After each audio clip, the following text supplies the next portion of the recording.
The wrench slipped from Taewan's hand and clattered on the metal floor. He cursed under his breath and picked it up, wiping the grease on his already dirty pants. The cargo bay door of Station Meridian was stuck again, and nobody cared enough to fix it properly. They just called him every time it jammed.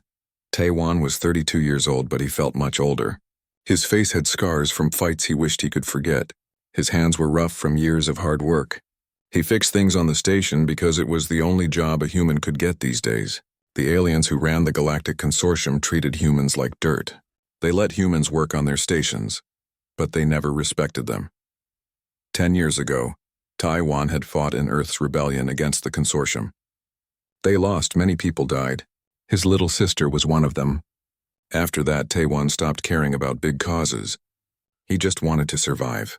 He kept his head down, did his work, and tried not to think too much. The cargo bay was in Sector 7, the oldest and dirtiest part of the station. The lights flickered constantly. The air smelled like oil and recycled oxygen. Taewan worked alone most of the time. He liked it that way. Fewer people meant fewer problems. As he tightened the last bolt on the door mechanism, he heard something strange. It was a soft sound, almost like crying. Taewan stopped and listened. There it was again. It came from inside one of the cargo containers stacked against the far wall. He should have ignored it. Smart people minded their own business on Station Meridian. But something made him walk toward the sound. Maybe it was curiosity. Maybe it was the part of him that still remembered being a soldier who protected people. The container was large and metallic, with red security seals from the consortium stamped all over it.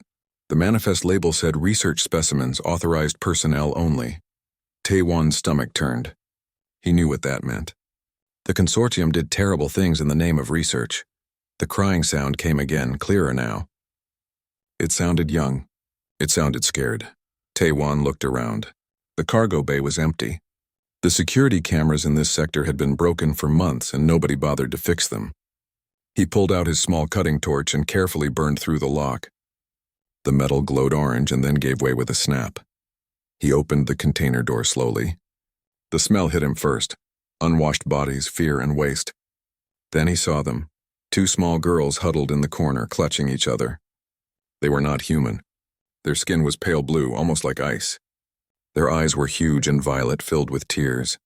They looked so fragile and scared that Taewan's heart broke just looking at them. They could not have been more than 10 years old. The girls stared at him with those big eyes. They shook with fear. One of them made a small whimpering sound. "It's okay," Taewan said softly, holding up his hands to show he meant no harm. "I'm not going to hurt you."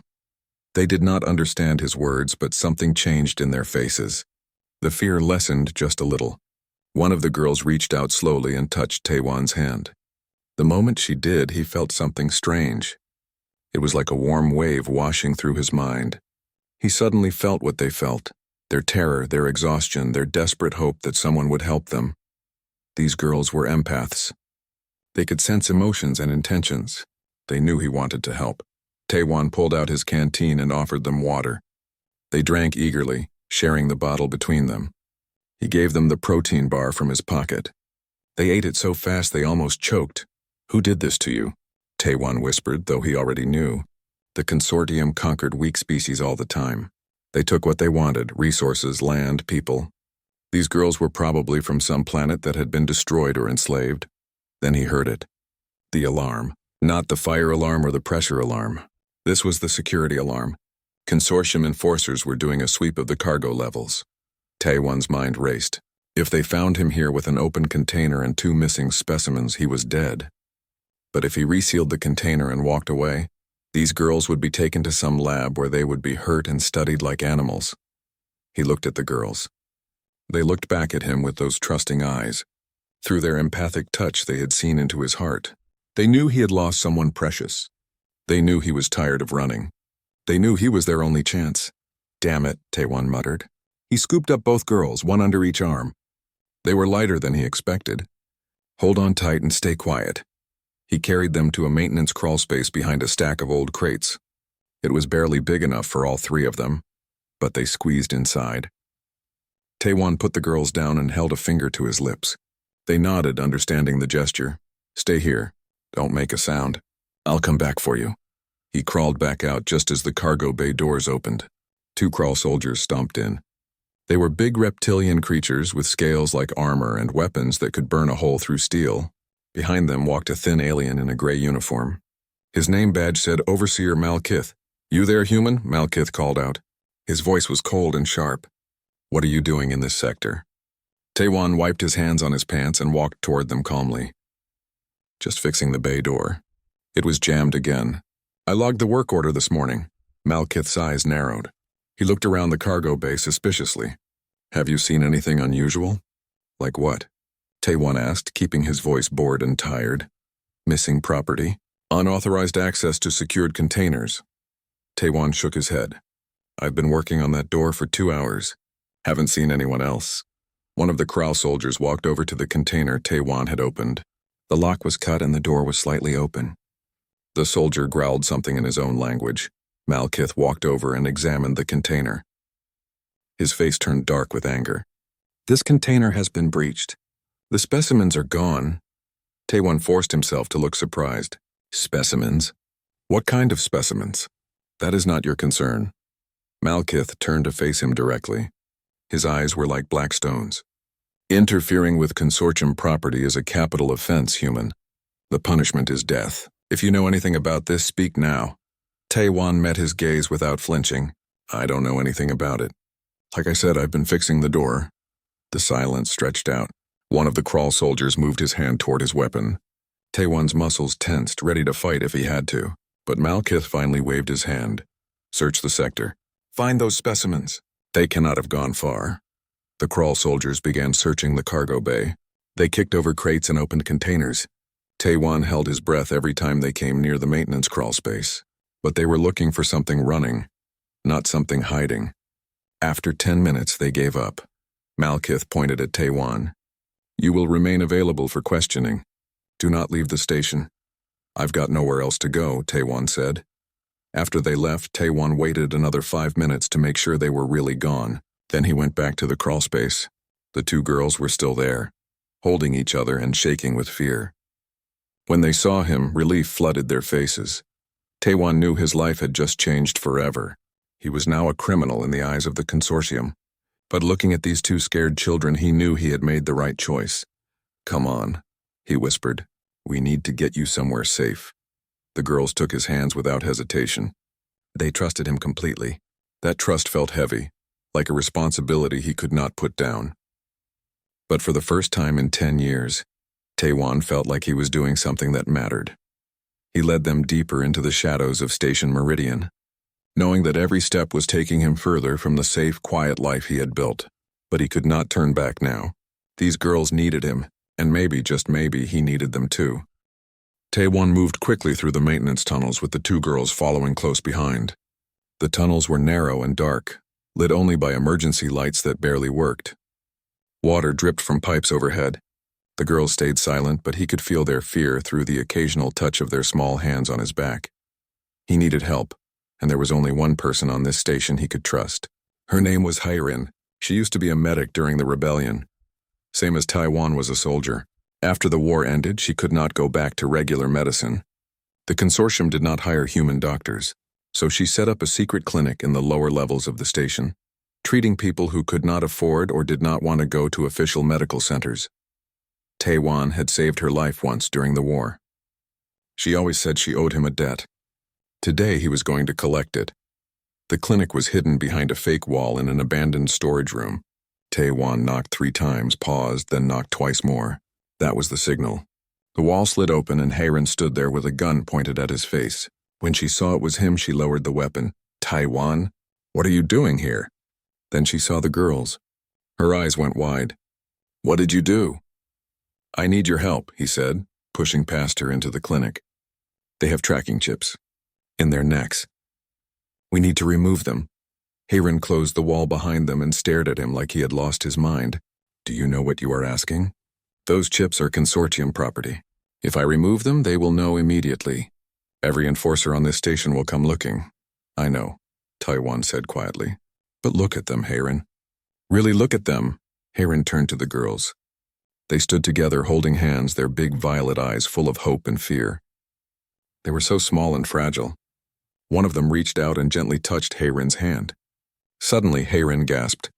She felt what Taewon had felt, the girl's emotions flowing into her. She saw flashes of their memories, fire burning their world, their parents being taken away. The cold metal of the container, the darkness and fear. They are empaths, Taewon explained. From the Velen species, I think. The consortium was shipping them as research specimens. Hayrin's face hardened. She had seen too much cruelty during the war, but she still had a heart. Fine, but we have to do this fast. Once those chips come out, we will have maybe 10 minutes before they lock down the station. She led the girls to her medical table and had them lie down. The chips were small but visible under their blue skin, right at the base of their skulls. Hayrin prepared her instruments. Her hands were steady. She had done this kind of work before. What are their names? She asked as she worked. I don't know, Taewon admitted. They don't speak our language. One of the girls pointed to herself. Nira, she said softly. Then she pointed to her sister. Kayla, Taewon smiled. Nira and Kayla, good to meet you properly. The extraction took 6 minutes. Hayrin was quick and careful. Each chip came out with a small amount of blood. She bandaged the wounds and gave each girl a painkiller. The moment the second chip came out, alarms started blaring throughout the station. That's our cue, Hayrin said, grabbing a medical kit. Where are we going? My ship, the Hanguk. It's in docking bay 12. That piece of junk still flies? Barely. But it will get us off this station. They moved fast through the maintenance tunnels. The alarms were loud and red lights flashed everywhere. Taewon could hear heavy boots running on the metal floors above them. The consortium was mobilizing every enforcer they had. Nira suddenly grabbed Taewon's arm. She closed her eyes and concentrated. When she opened them again, she pointed to the left tunnel. No, she said in broken common speech. She pointed right. Yes. She can sense where the soldiers are, Hayrin realized. She's reading their emotions. They followed Nira's directions. Whenever she sensed danger ahead, they took a different route. It was like having a map that showed living enemies. They avoided 3 patrols this way, but they could not avoid them forever. When they finally reached the corridor leading to docking bay 12, they found their path blocked. 4 Kral soldiers stood guard at the entrance. Behind them, Overseer Malkith waited with his arms crossed. I knew you were lying, human, Malkith said coldly. You will return the specimens immediately, or you will die here. Taewon stepped in front of the girls protectively. They are not specimens. They are children. And I am not giving them back to you. Malkith sighed. How noble. How foolish. You humans never learn your place. He nodded to the Kral soldiers. Kill the adults. Recapture the specimens. Try not to damage them too much. The Kral raised their weapons. Taewon pushed Hayrin and the girls behind a support pillar as energy blasts lit up the corridor. The heat from the weapons was intense. The smell of burning metal filled the air. Hayrin pulled out her gun and fired back. She was a good shot. One Kral went down with a blast to the shoulder. But they were outnumbered and outgunned. Taewon grabbed a piece of metal debris and threw it at another Kral, hitting him in the face. It barely slowed him down. We need a distraction, Hayrin shouted over the noise. I'll give you one, Taewon said. He ran out from behind the pillar, sliding under the Kral's fire. He was fast, faster than they expected a human to be. His military training came back like muscle memory. He rolled, came up behind one Kral and kicked the back of its knee. The creature fell forward. Taewon grabbed its weapon and fired at the control panel for the bay door. The door started opening. Sparks flew everywhere. The Kral turned their attention to Taewon, giving Hayrin and the girls a chance to run for the opening. Go, Taewon yelled. Get to the ship. But Malkith was faster than he looked. He ran after Hayrin and the girls. Taewon tried to follow, but 2 Kral blocked his path. He fought them hand to hand, using every dirty trick he knew from the war. He was not trying to win. He was just trying to buy time. Hayrin made it to the docking bay with Nira and Kayla. The Hanguk was there, old and battered but beautiful to her eyes right now. She opened the cargo ramp and pushed the girls inside. Get to the cockpit, she told them. Hide. The girls ran inside. Malkith reached the bay just as Hayrin turned to face him. She raised her gun, but he was already aiming his weapon at her. You should have stayed out of this, Doctor, he said. Hayrin smiled grimly. I've been trying to make up for my mistakes for 10 years.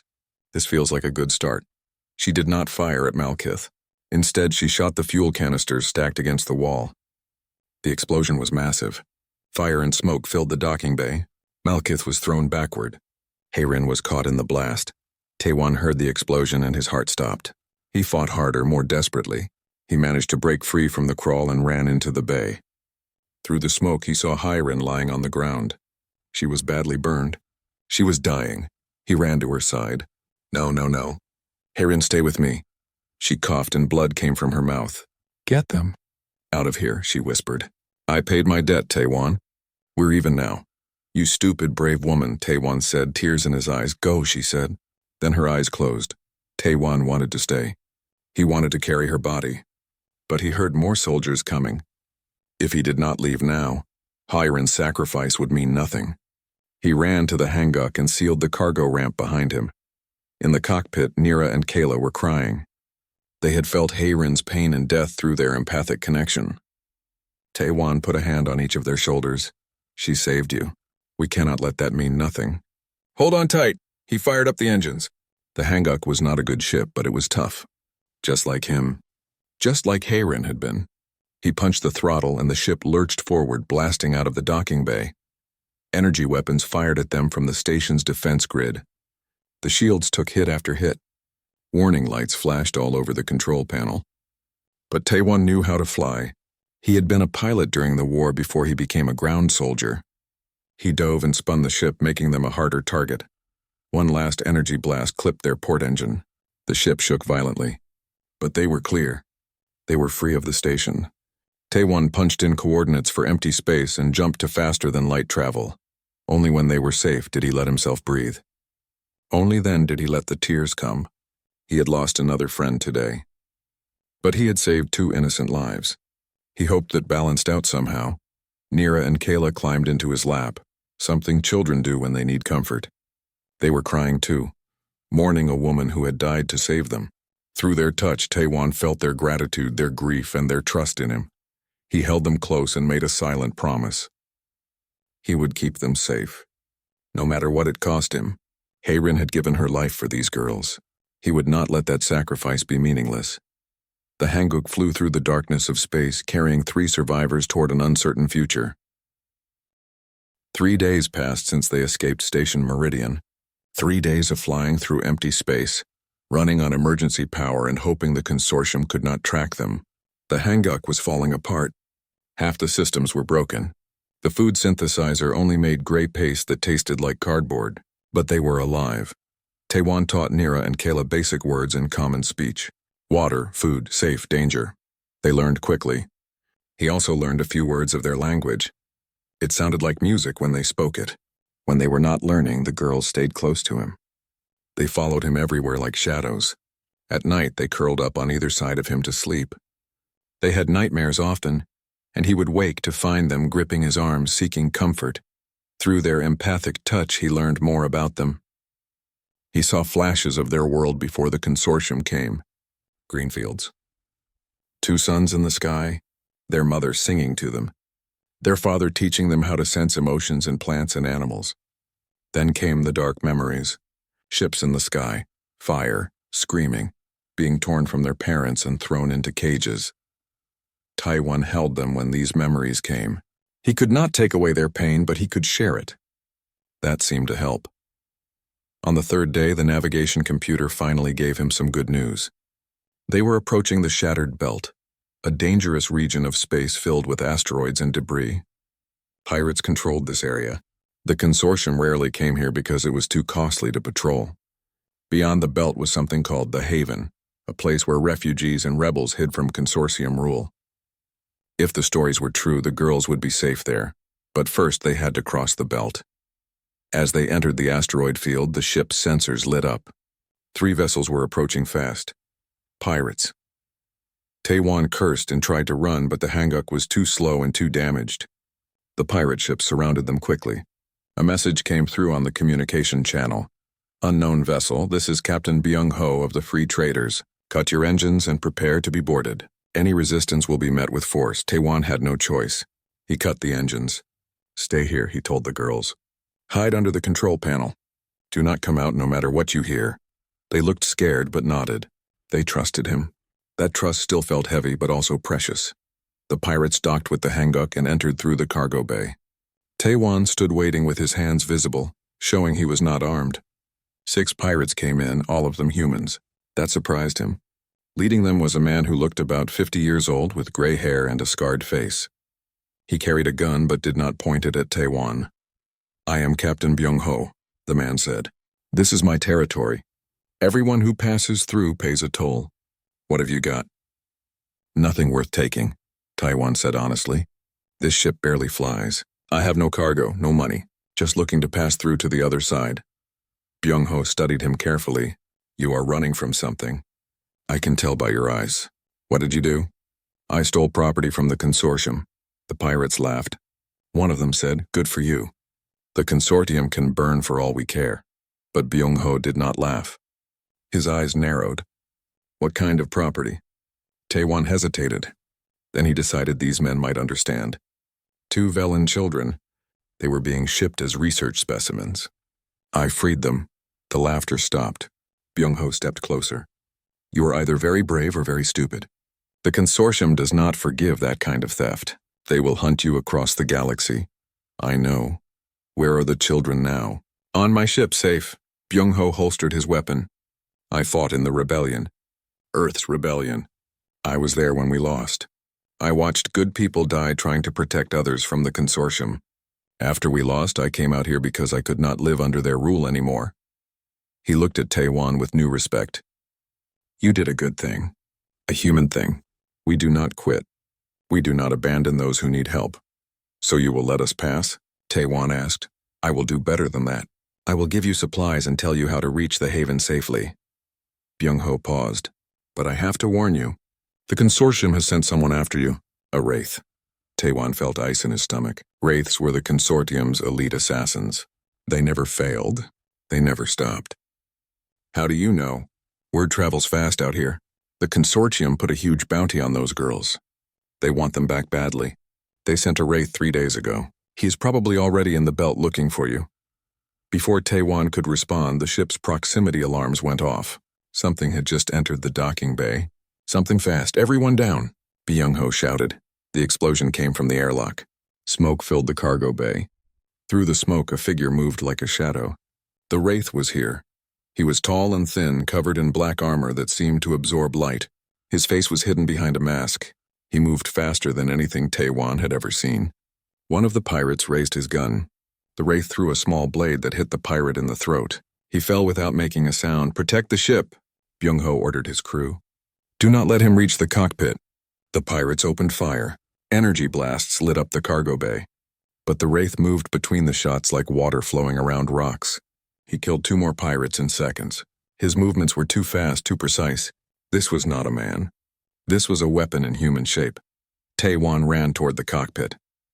He had to protect Nira and Kayla, but the wraith was faster. He appeared in front of Taewon, blocking his path. Up close, Taewon could see his eyes through the mask. They were cold and empty. The wraith did not speak. He just attacked. His movements were perfect, like a deadly dance. Taewon barely blocked the first strike. The second one caught him in the ribs and he felt something crack. Pain exploded through his body. "You cannot win," the wraith said. His voice was like ice. "Give me the specimens and you can live." "They are not specimens," Taewon gasped. "They are children. All life is property of the consortium. You have stolen property. The penalty is death." The wraith moved to strike a killing blow, but suddenly Nira and Kayla appeared. They had not stayed hidden like he told them.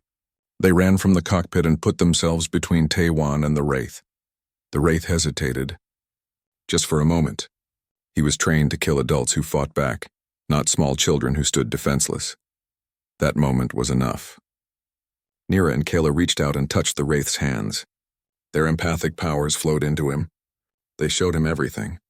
Their pain, their fear, their memories of family and love. They showed him what it meant to be alive, to feel, to hope. The wraith stumbled backward. His mask could hide his face, but not his confusion. No one had ever made him feel before. He had been trained to shut down all emotions. But these children were breaking through his walls. "We are alive," Kayla said in broken common speech. "Not property." Byung-ho used the distraction. He fired his gun at the Wraith's armor. The blast did not kill him but knocked him off balance. Taewon grabbed the girls and ran for the cockpit with Byung-ho covering them. "Get out of here," Byung-ho shouted. "I will hold him off." "He will kill you," Taewon said, "probably. But you need to get those girls to safety. That's what matters. That's what we fight for. That's what makes us human." Byung-ho smiled. "We never quit.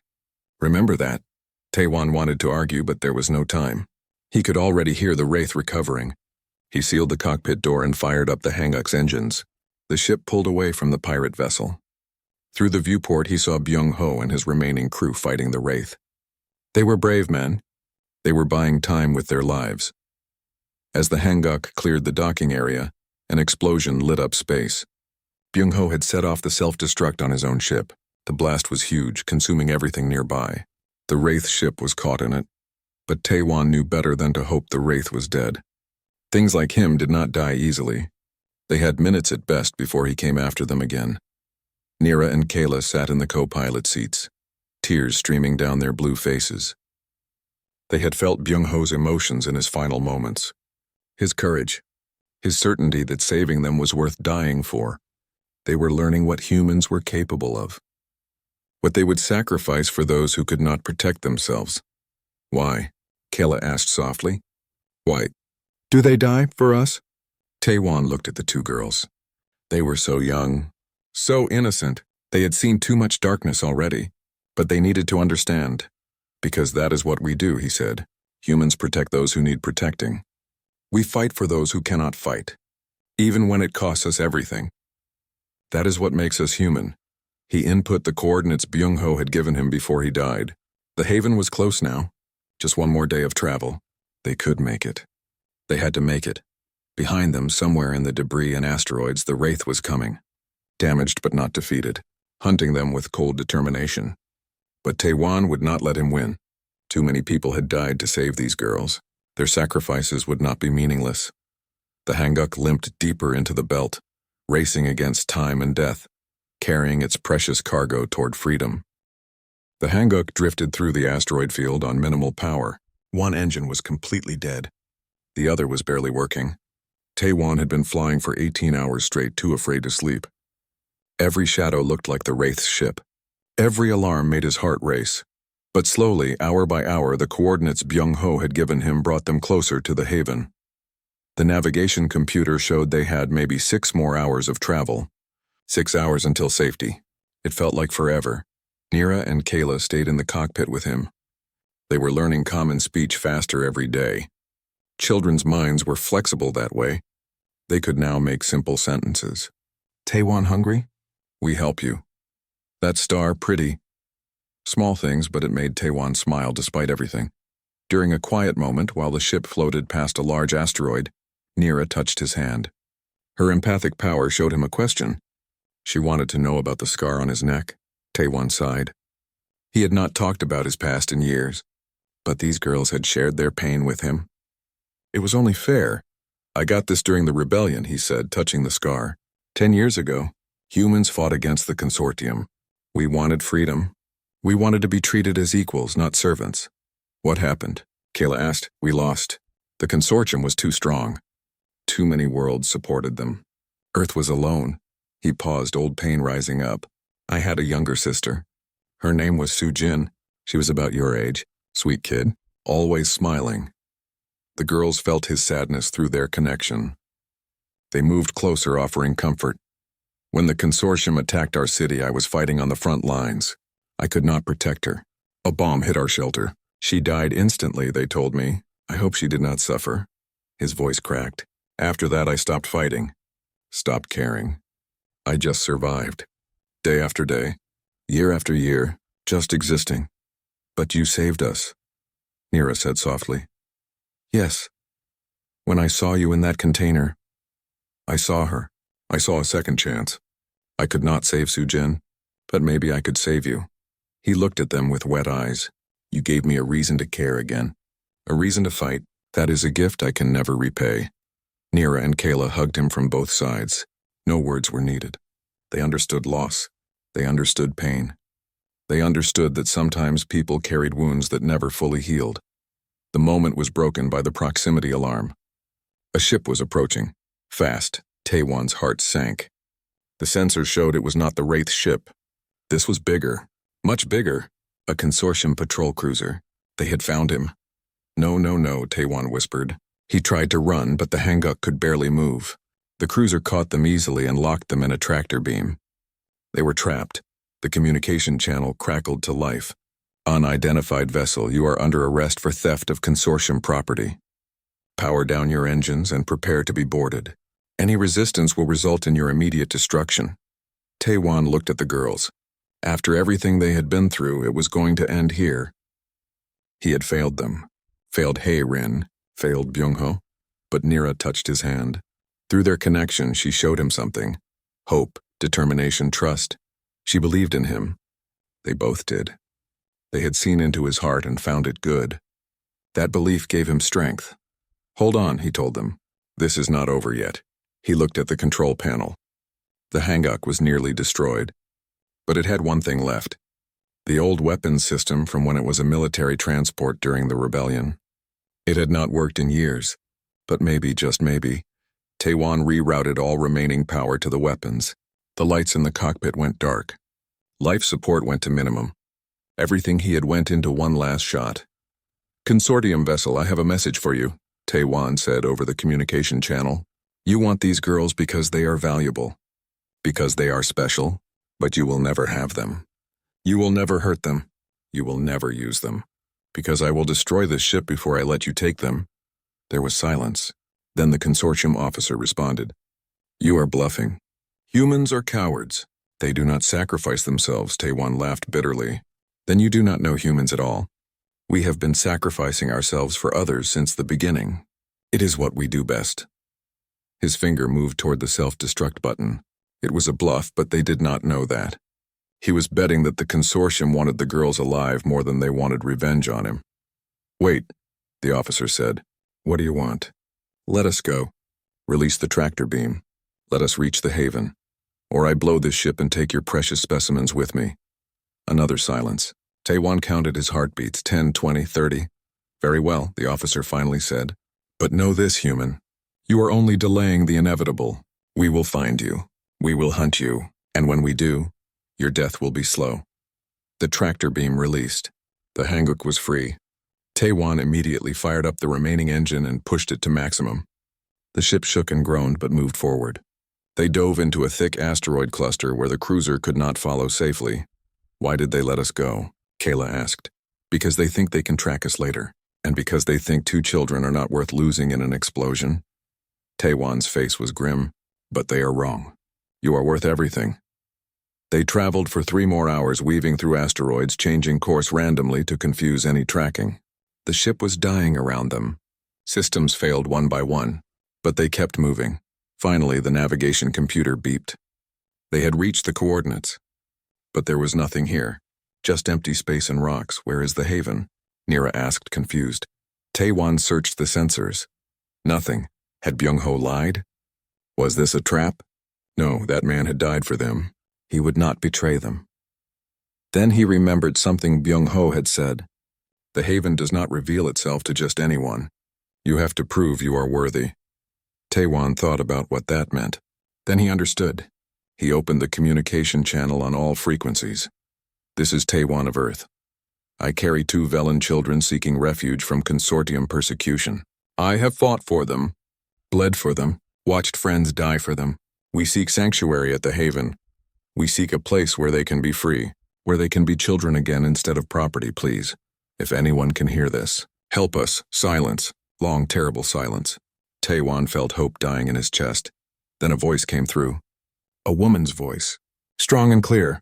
Taewan of Earth, I know that name. You fought in the rebellion. You served under Commander Park. Yes, Taewan said, surprised. How do you know that? Because I served there too. I was Commander Park's second officer. My name is Jiwoo. Memories flooded back. Jiwoo, young, fierce, brilliant. She had been one of the rebellion's best strategists. Everyone thought she died in the final battle. Jiwoo, you are alive? Barely, but yes. I lead the haven now. We have been watching your approach. We know what you have done. We know what you carry. Her voice softened. You have proven yourself worthy, Taewon. You and those children are welcome here. Follow the beacon. A signal appeared on the navigation screen. Taewon followed it toward what looked like just another large asteroid. But as they got closer, the asteroid opened.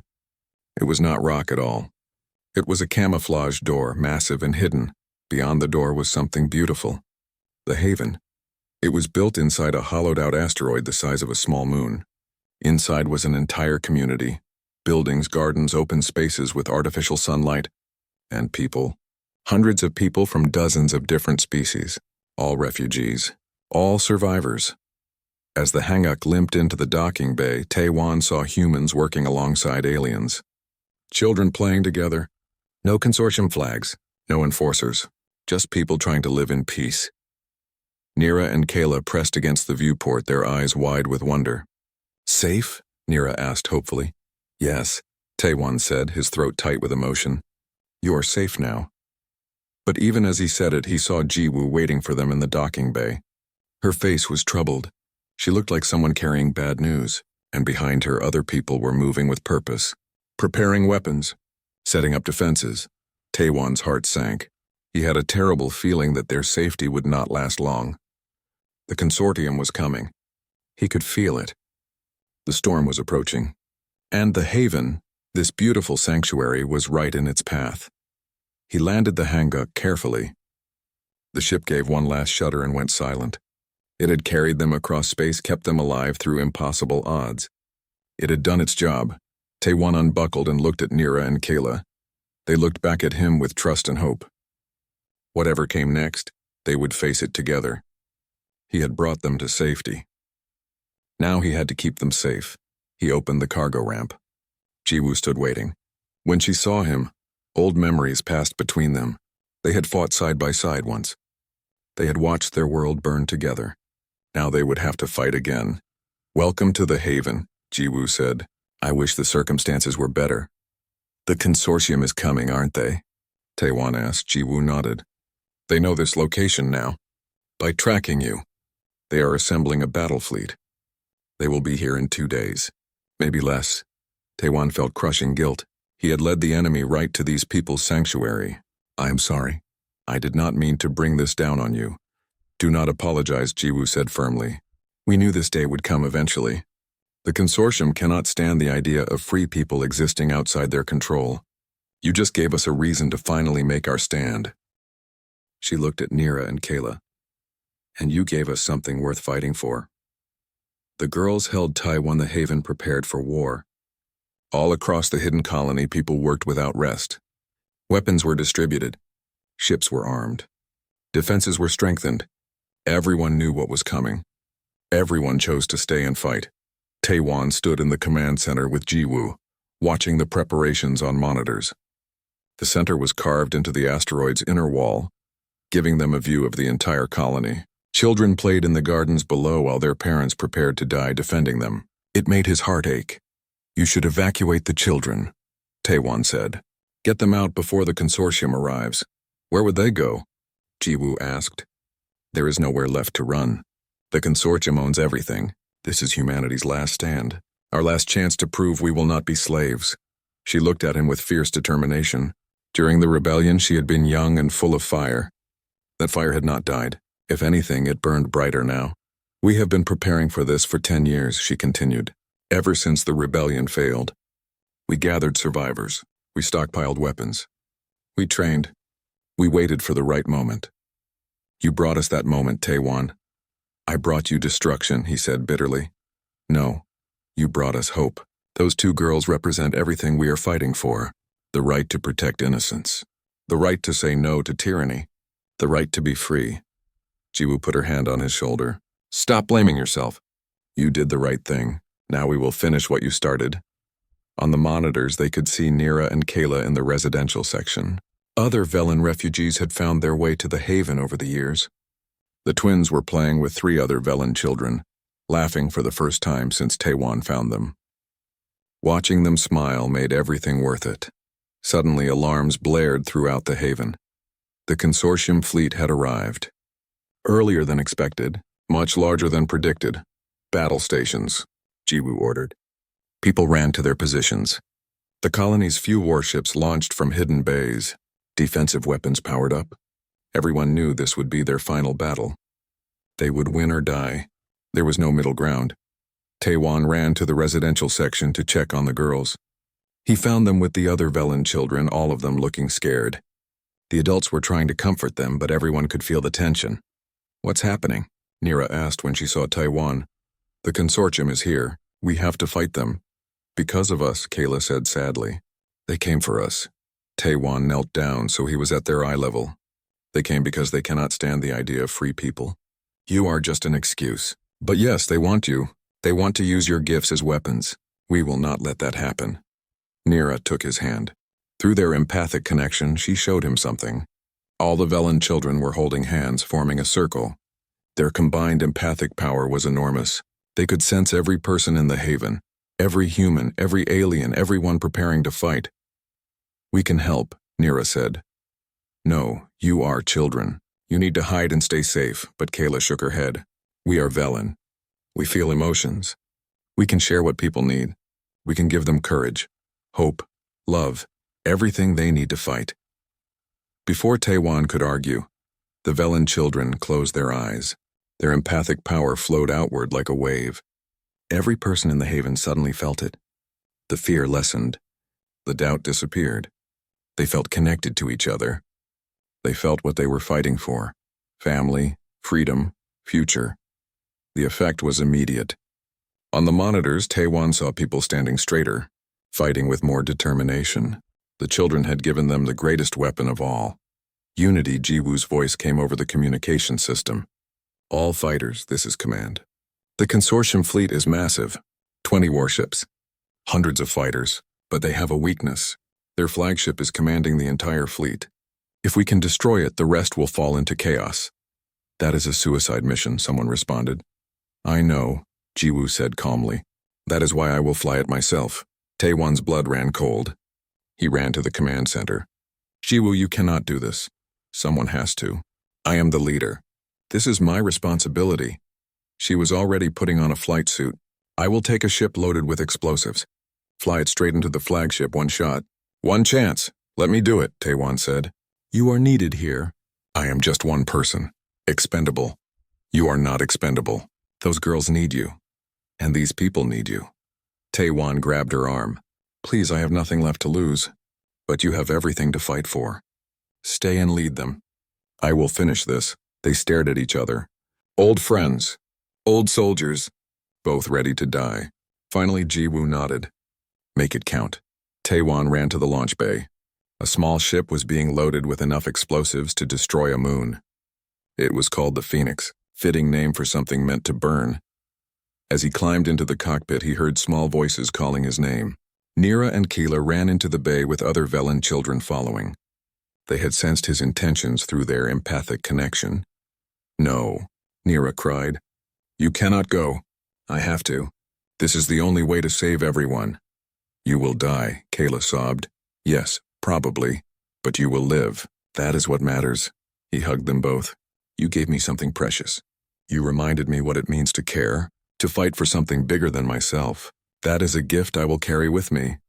Through their touch, the girls tried to share their power with him. They poured their love, their hope, their gratitude into his heart. It was overwhelming. Beautiful, it made him cry. "Thank you," he whispered, "for everything." He gently pushed them away and sealed the cockpit. The Phoenix launched. Behind him, the Haven's defenders engaged the consortium fleet. Energy weapons lit up space. Ships exploded. People died, but the defenders fought with impossible courage, fueled by the Velen children's empathic gift.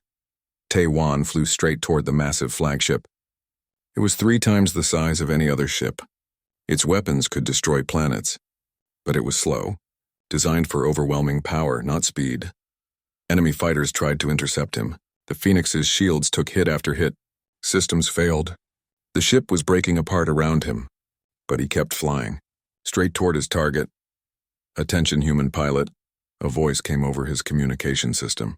It was the consortium fleet commander. "You cannot win. Surrender and your death will be quick." "I am not trying to win," Taewon said.